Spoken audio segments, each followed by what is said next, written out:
ഈ കഴിഞ്ഞ 48 മണിക്കൂറിൽ നമ്മുടെ ഇന്ത്യയിൽ പല ഭാഗത്തായിട്ട് ഒരുപാട് കാര്യങ്ങൾ സംഭവിക്കുന്നുണ്ട്.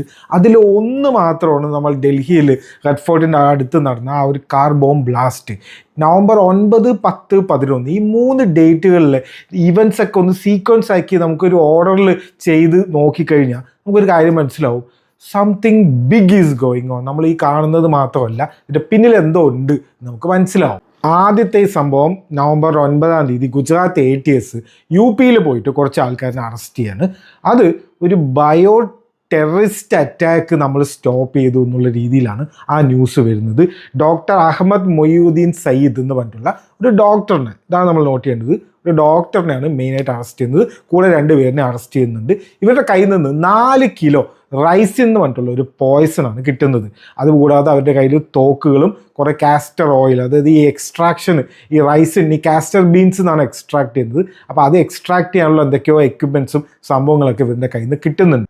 ഫസ്റ്റ് ഇവൻ്റ് കഴിഞ്ഞ് കുറച്ച് മണിക്കൂറുകൾ കഴിഞ്ഞിട്ട് നവംബർ 10 രാവിലെ ജമ്മു ആൻഡ് കാശ്മീർ പോലീസ് വലിയൊരു റെയ്ഡ് നടത്തിയിട്ടുണ്ടായിരുന്നു. അതെന്തിനാന്ന് വെച്ച് കഴിഞ്ഞാൽ ജെയ്ഷ് ഇ മുഹമ്മദ് എന്ന് പറഞ്ഞിട്ടുള്ള തീവ്രവാദി സംഘടനകളുടെ പോസ്റ്ററുകൾ പല സ്ഥലത്ത് കണ്ടു, അല്ലെങ്കിൽ അതിൻ്റെ പ്രചാരണം ഉണ്ടായിരുന്നു എന്ന് പറഞ്ഞിട്ടായിരുന്നു ആ ഒരു റെയ്ഡ്. ഇപ്പം രാവിലത്തെ ഈ ഒരു റെയ്ഡിൽ ഇൻഫർമേഷൻ കിട്ടിയിട്ടാണോ എന്നറിയില്ല, ഹരിയാനയിലെ ഫരീദാബാദിൽ വെച്ചിട്ട് വീണ്ടും 2 ഡോക്ടർമാരുടെ കൂടെ അറസ്റ്റ് ചെയ്യാണ്.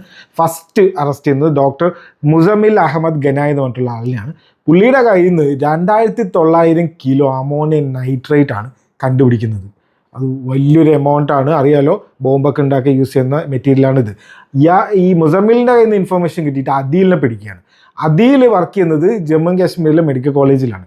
ഈ മുസമ്മിൽ വർക്ക് ചെയ്യുന്നത് അൽഫല എന്ന് പറഞ്ഞിട്ടുള്ള ഹോസ്പിറ്റലാണ് ഫരീദാബാദ്. അദീലിൻ്റെ ലോക്കറിന് കിട്ടുന്നു AK-47 കുറച്ച് തോക്കുകളും. AK-47 അതൊക്കെയാണ് ഇയാളുടെ കയ്യിൽ നിന്ന് കിട്ടിയത്. പിന്നെ അവിടുത്തെ ഒരു സ്ത്രീനെ കൂടെ പിടിച്ചിട്ടുണ്ട്, ഡോക്ടർ ഷഹീന ഷഹീദ് എന്ന് പറഞ്ഞിട്ടുള്ള ഒരു സ്ത്രീനെയും കൂടെ പിടിച്ചിട്ടുണ്ട്. അത് ലക്നൗ എന്നാണ് പിടിക്കുന്നത്. അപ്പം ഈ ഒരു ടീമിനെയും കൂടെ പിടിക്കുന്നു. അപ്പം ഇതൊക്കെ നടക്കുന്നതിൻ്റെ ആ ദിവസം വൈകുന്നേരം 7 മണിക്കാണ് നമ്മുടെ ഡൽഹിയിലെ റെഡ് ഫോർട്ടിൻ്റെ സൈഡിൽ വെച്ചിട്ട് ഒരു കാർ ബോംബ് ബ്ലാസ്റ്റ് ചെയ്യുന്നതും 8 പേര് മരിക്കുന്നതും 10-20 പേർക്ക് പരിക്കേൽക്കുന്നതും. ഇതെല്ലാം നടക്കുന്നത് സെയിം ഡേ ആണ്. ഒരു വൈറ്റ് കളർ I-20 കാറിലാണ് ഈ ബോംബ് ബ്ലാസ്റ്റ് ചെയ്യുന്നത്. ഡോക്ടർ ഉമർ മുഹമ്മദ് എന്ന് പറഞ്ഞിട്ടുള്ള ആളാണ് ഇത് ചെയ്തതെന്നും കൺഫേം ചെയ്തു. CCTV ഒക്കെ വെച്ച് കൺഫേം ചെയ്തിട്ട് പുള്ളി എവിടെ വർക്ക് ചെയ്തത്?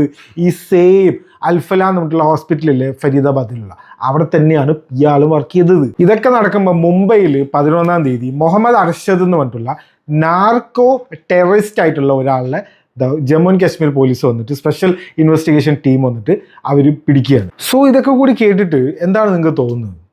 What is going on here?